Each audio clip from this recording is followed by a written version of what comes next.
Hello everyone and welcome back to another Wizard101 video. Not really Wizard101 video. Today, we're going to be ranking all the worlds. Now, I've done this in the past, but today I want to try looking at it from a more, maybe not objective standpoint, but I'm going to be rating it based on everything. So, I'm not going to be rating it like, okay, this one's my favorite, this is this.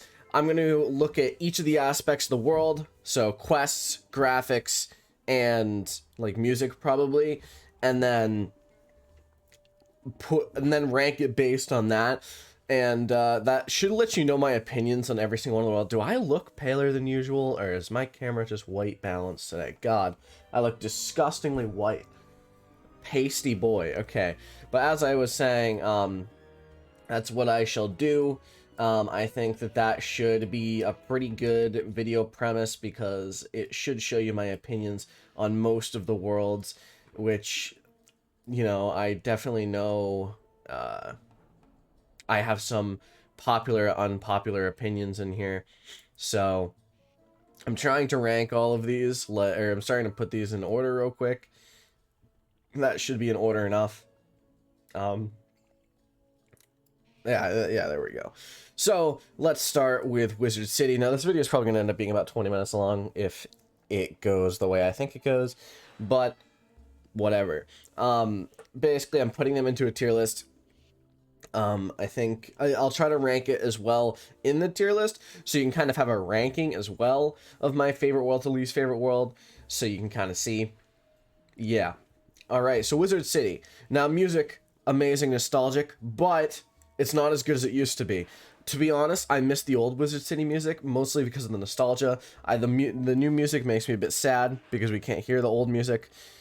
But, you know, the graphics, and by graphics, by the way, what I mean is the looks of the world.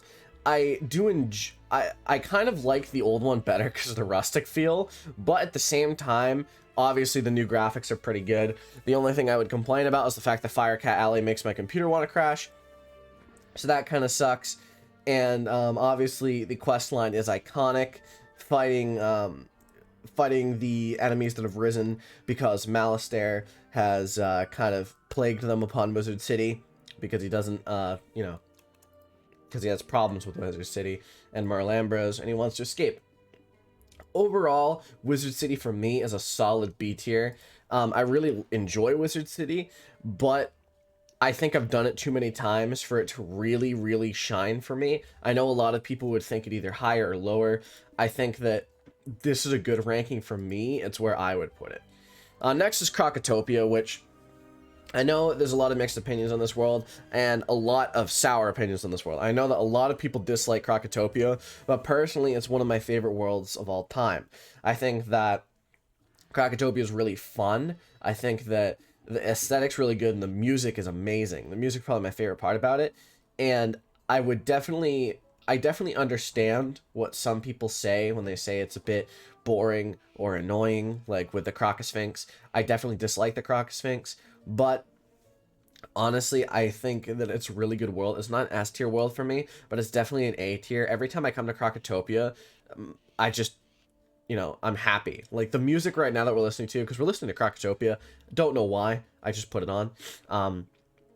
You can see if I do this, we're in upper zigzag.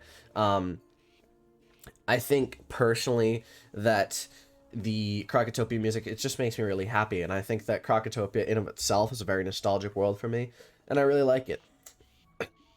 Next is Wisteria, and Wisteria is one of those worlds where it's like,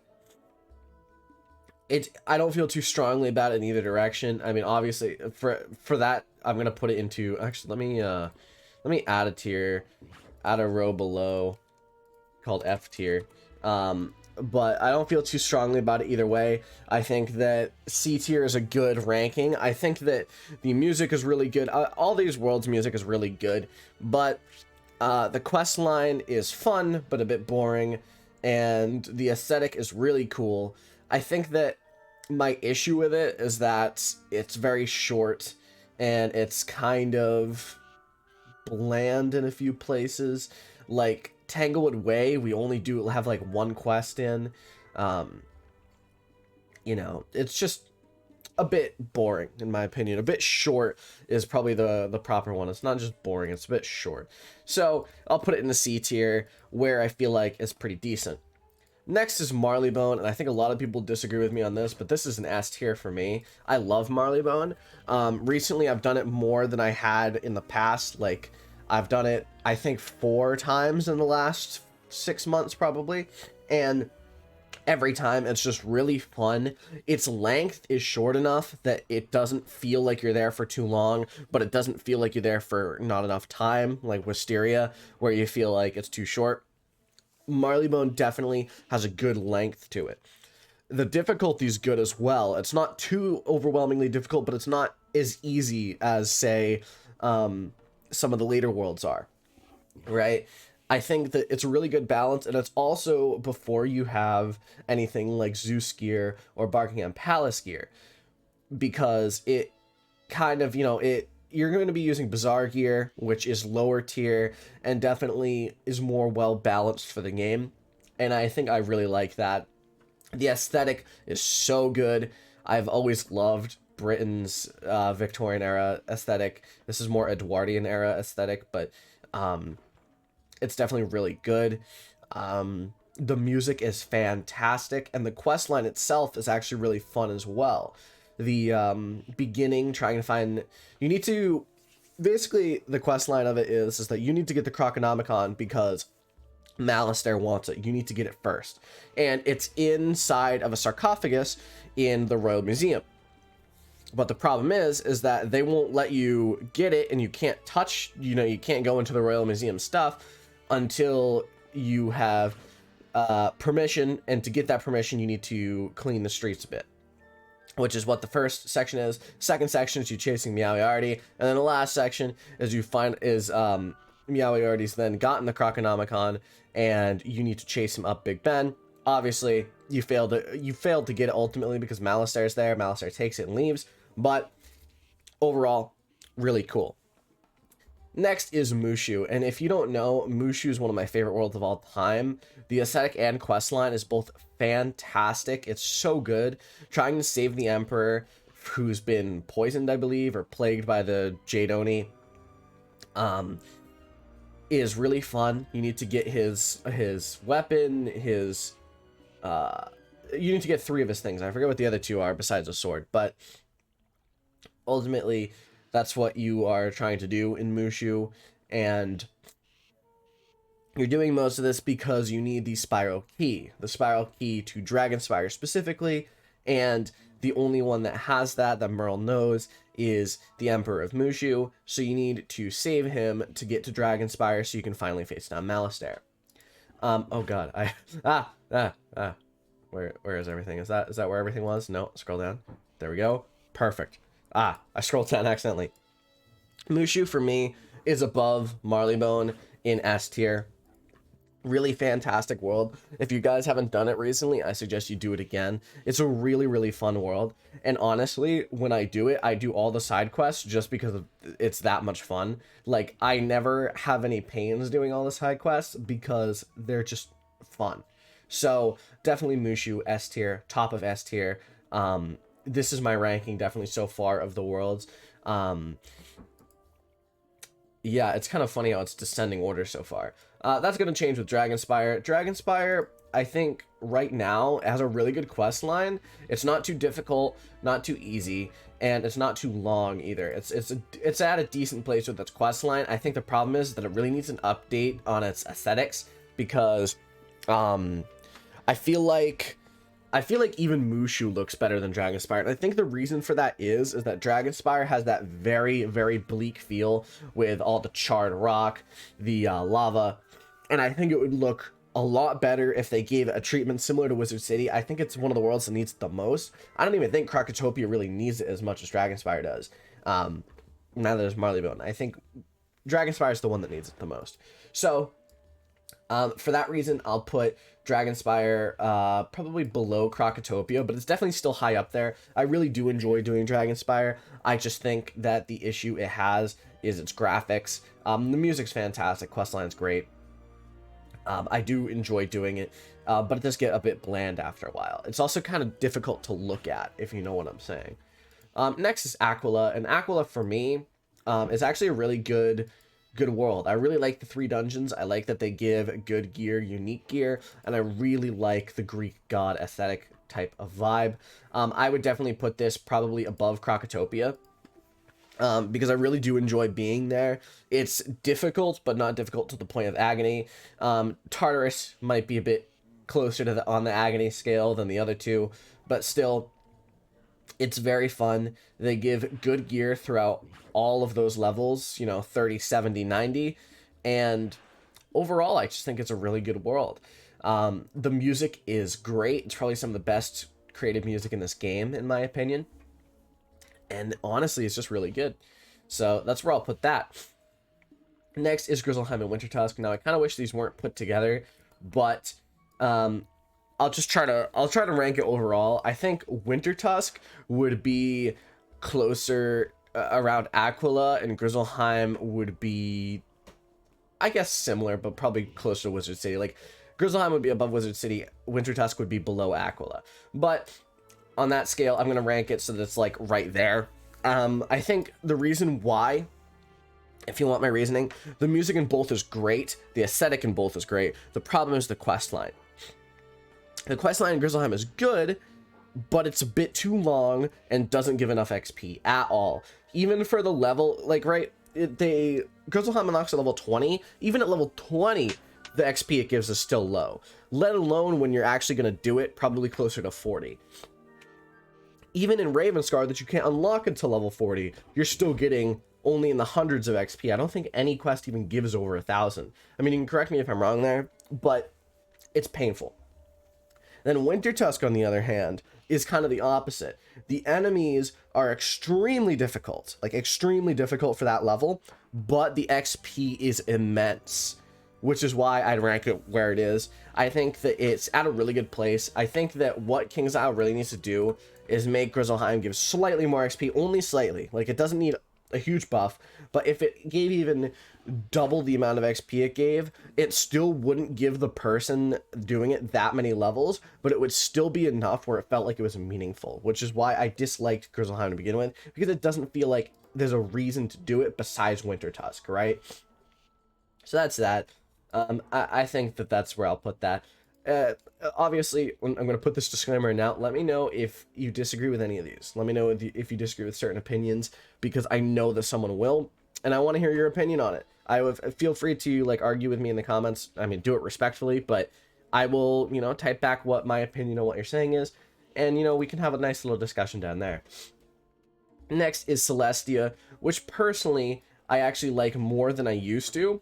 I would definitely put this, like, below Wisteria. Maybe I'll put it in D tier just to make it look more spread out. But Celestia has a significant problem in the fact that it's a bit long. I think that it's actually not that too long in the beginning. I think what makes it too long is that the Crustacean Empire feels like a world in of itself. I don't know if any of you have been there. I'm sure you have, or if you remember it. But Crustacean Empire is long, very long, too many quests, very painful. The enemies are actually surprisingly difficult towards the end of the world, but not too difficult. I mean, it depends. I always do Wintertusk first. If you don't do Wintertusk first, you're going to actually have significant troubles in Celestia. I think doing Wintertusk first is always a good idea. But, Celestia also still gives reasonable XP. So, I'll put that there. I feel like that's a good place for it. Next is Zafaria, which I like Zafaria. This may come as a surprise to you, but I like Zafaria. A lot of people dislike Zafaria. I think it's a good world, personally, but not a lot of people do. So, I definitely understand people's reasons for it. If I'm going to be honest, I probably would put it below Wizard City, but I still do like the world. I love the music. I love the aesthetic. But I do agree that the quest line gets a bit boring, and definitely Drum Jungle goes on for too long, and so does Drum Jungle just goes on for too long. I feel like it's one of the last streets, and it shouldn't be as long as it is, definitely. But the rest of the streets aren't that difficult, not that bad. So I think that that's fair where it is. Maybe I would put it above Wizard City, but I think that's decent. Next is Avalon. Now, Avalon is one of my favorite worlds of all time. I've always loved the feudal era. I think it's really interesting. Obviously, it's brutal, but it's very interesting. Lords of the realm, knights, that kind of thing. Game of Thrones is something I'm very interested in as well, which is probably why, you know, I think Avalon's really cool.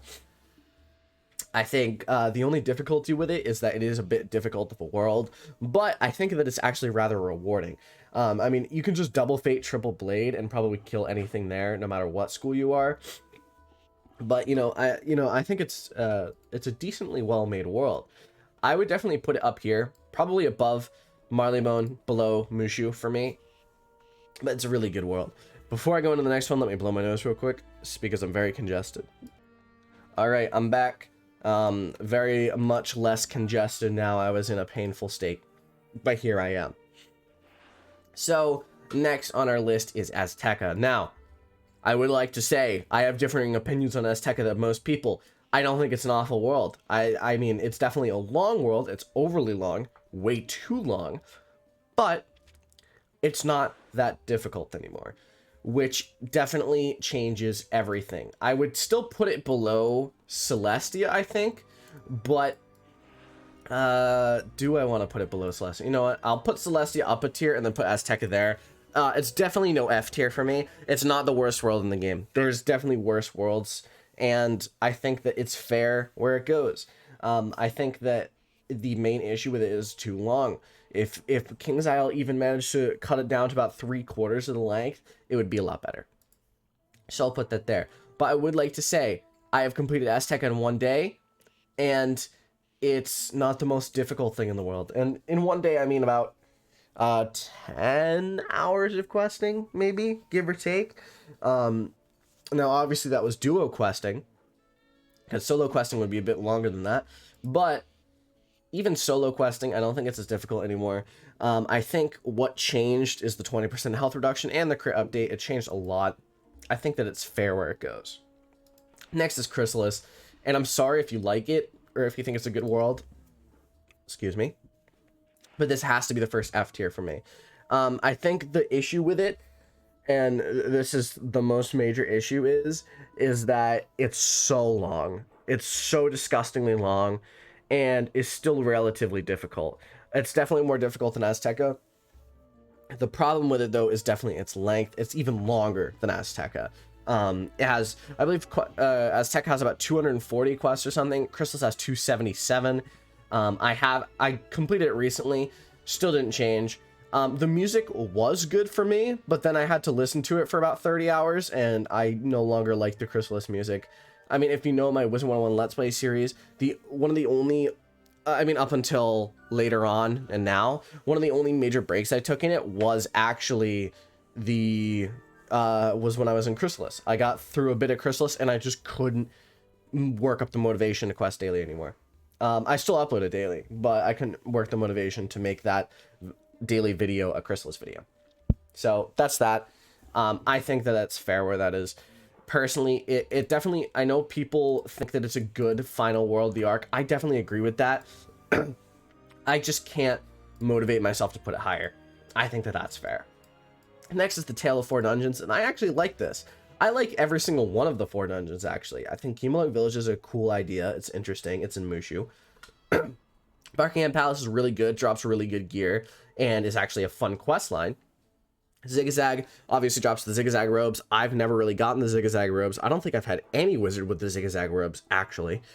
But it's definitely an interesting place, and it's in Crocotopia, so I love it. And Darkmoor, which is long, painful, but is really cool aesthetic-wise and quest-wise. And Malastare is a fun return, and you finally put Malastare to rest. I love each of the 4 dungeons, to be honest, and I would definitely put them, like, up here, maybe, like, below Grizzleheim, but above Dragonspyre. I think that each of them are really cool. They have their own unique vibe, and that's really important to me. I think that they're really fun, and that's where I put them. Next is Polaris.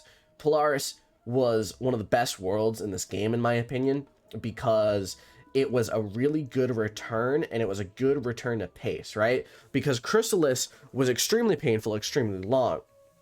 But Polaris, they understood that they made Chrysalis too difficult or too painful in regards to enemy difficulty. So they kind of nerfed the mobs a bit, but they still kept some of the difficulty in. Like, I think the rat is actually a very difficult fight in this game if you don't know what you're doing.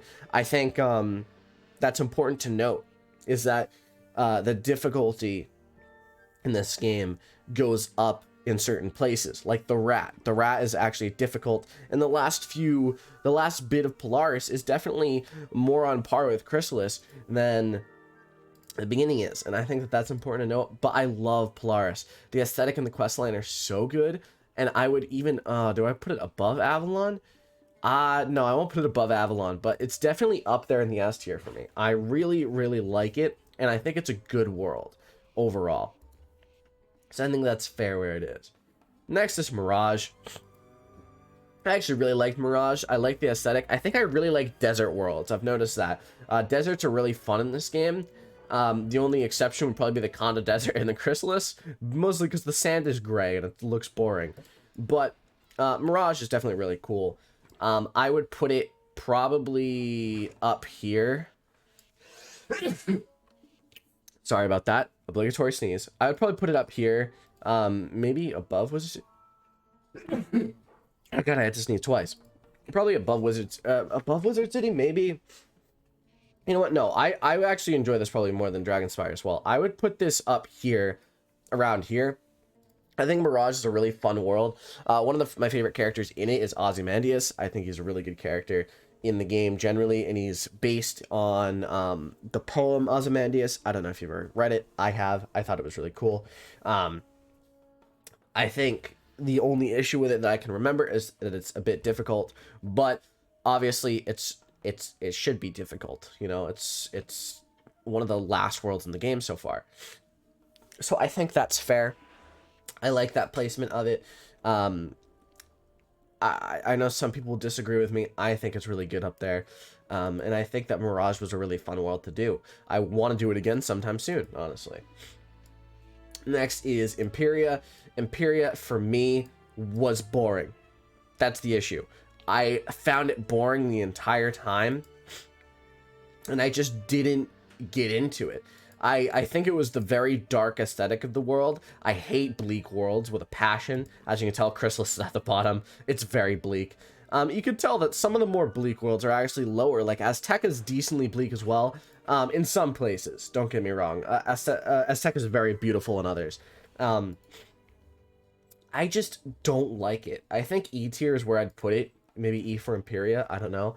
But I definitely like it less than Azteca. And I think that a lot of people will dislike that. They'll be like, what? Huh? And it's like, for me, I'm going this based on how much I enjoyed it as well. I didn't enjoy Empyrea. To be honest, I enjoyed it more than Chrysalis, don't get me wrong. But I actually enjoyed it less than I enjoyed Azteca recently. Because Azteca wasn't that difficult recently. It was just long. And Empyrea has the issue where there's some difficult fights. It's also really long, but it's also really boring the entire time as well. So that's a fair placement for that. You can see actually that there's more worlds up at the top though, which is, you know, very interesting, very cool, in my opinion. I might put Mirage. I'm going to put Dragonspyre down to B tier with Wizard and Zafaria. I think that that's where I would actually really rank it. Next is the Catacombs, which, to be honest, kind of boring. I'm going to put them down in the E tier with Empyrea. I personally don't think that they're interesting at all. I didn't really like any of the quests. The